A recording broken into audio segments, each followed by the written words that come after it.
Hello guys, it's Genevieve Tabili Norman. Buhay pa yung roses namin guys. Buhay na buhay pa siya, tingnan nyo. Kinabira na ata ng asawa ko. I don't know what's going on. Why he is covering these roses at all. Andito pa siya. Namumulaklak pa siya na namumulaklak. Guys, mahihirapan ka palang magtanim dito guys if you don't know how to fight back. Mabuti talaga ang bansang ito guys sa mga taong palaban. Napansin ko talaga guys.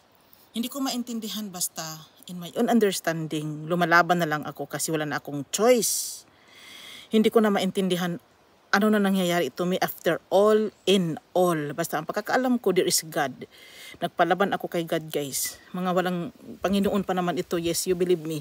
Kung walang Panginoon, wala. They are not considered you as human. You need to twist your, siguro yung si Cindy Singko na naka-observe, she's observing something different, kaya siguro nakaganyan siya.